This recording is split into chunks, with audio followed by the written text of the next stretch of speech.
Hello నమస్తే welcome back to our channel ACS spoken English. ఈరోజు మన వీడియో టెట్కి సంబంధించి 7వ తరగతిలో కొన్ని సమానార్థక పదాలు అంటే భాషా భాగం సంబంధించి కొన్ని వీడియోస్ అంటే కొన్ని వర్డ్స్ అయితే నేర్చుకుందామండి. చూడండి, ఇక్కడ మేను అంటే దేహం, తనువు, కాయం అండి. ఓకే, బంగారం అంటే పుత్తడి స్వర్ణం. బంగారం అంటే పుత్తడి స్వర్ణం. అద్దం అంటే దర్పణం, ముకురం. ఓకే, తండ్రి అంటే అయ్యా, నాన్న. కురులు అంటే శిరోజాలు, కేశరాలు. ఓకేనా. ఇక ప్రకృతి వికృతులు చూడండి ఫ్రెండ్స్. ఇక్కడ చూడండి, ఫలం అంటే ఫలం, పండు. పయస్సు అంటే చూడండి పాలు. బృంగారం అంటే బంగారం. కృష్ణుడు, కన్నడు. జ్యేష్ఠ, చేత. ఓకే, ఇవే అండి. నెక్స్ట్ చిన్న, పెద్ద, పైన, కింద, కోపం, శాంతం, వేడి, చలి, తినక. ఇవన్నీ వ్యతిరేక పదాలు. ఓకే, నెక్స్ట్ ఇక్కడ చూడండి, కింద పట్టికను చదవండి. పట్టిక ఆధారంగా కొన్ని ఆధారాలు రాయండి. చూడండి, ఇక్కడ వర్డ్స్ అనేవి ఐడెంటిఫికేషన్ అన్నమాట. ఇదేం అవసరం ఉండదు. ఓకే, నెక్స్ట్ చూడండి ఇక్కడ ఫ్రెండ్స్, ఎందుకని, ఎందుకు ప్లస్ అని.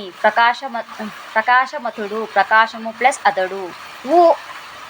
వస్తుంది కదా, ఇది ఉకార సంధి అవుతుంది. ఎందుకు ప్లస్ అని, ఇది కూడా ఉకార సంధి. మీరు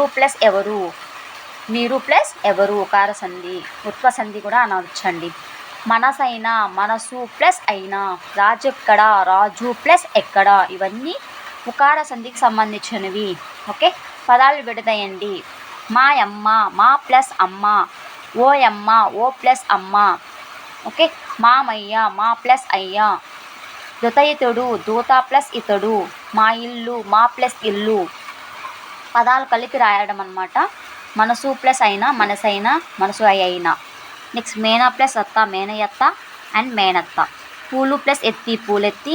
ఏమి ప్లస్ అంటివి, ఏమంటివి. ఓకే, నెక్స్ట్ కింది పదాలు విడదీయండి. చూడండి, చాలా ఈజీనే అండి. మేనయత్త అనే చోట మాత్రమే నిషేధం. మనసైనా, పూలెత్తి తప్పకుండా సంధి జరుగుతుంది. ఓకే, నెక్స్ట్ ఇక్కడ చూడండి, తృతీయ విభక్తి. బోయవాడు బాణంతో పక్షిని కొట్టాడు. తృతీయ విభక్తి అంటే ఏంటి? చేతంచే తోడంతో వచ్చింది కాబట్టి ఇది తృతీయ విభక్తి అవుతుంది. దేవుణ్ణి భక్తి శ్రద్ధలతో పూజించాలి.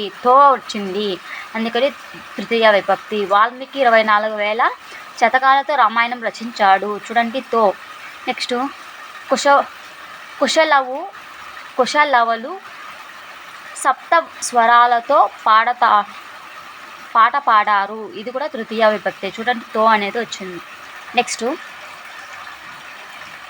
సమాన పదాలు విగ్రహ వాక్యాలుగా రాయండి. యశోద మేను, యశోద యొక్క మేను అండి. ఓకే, ఇక్కడ యొక్క వచ్చింది కాబట్టి షష్ఠీ విభక్తి. ఓకే, నెక్స్ట్ చిన్న శిశువు, చిన్నవాడైన శిశువు. వేషభూషణములు, వేషములు మరియు భూషణములు. పెద్ద పొట్ట, పెద్దదైన పొట్ట. చింతకాయలు, చింత అనే పేరు గల కాయలు. ఓకే, సమాధ పదాన్ని వివరించే వాక్యం విగ్రహ వాక్యం అని అంటారండి. నెక్స్ట్ వెన్న ప్లస్ తిన్న. వెంకటాద్రి, వెంకట ప్లస్ అద్రి. తూగేటి, తూగు ప్లస్ ఏటి. లోకములెల్లా, లోకము ప్లస్ ఎల్లా. ఓకే, ఇది ఫ్రెండ్స్ ఇవాళ వీడియో. మీకు యూస్ఫుల్ అనిపిస్తే తప్పకుండా లైక్ చేయండి, షేర్ చేయండి, ఛానల్ని సబ్స్క్రైబ్ చేసుకోండి. మరొక ఇంట్రెస్టింగ్ వీడియోతో మేము ముందుంటాను. Thank you friends.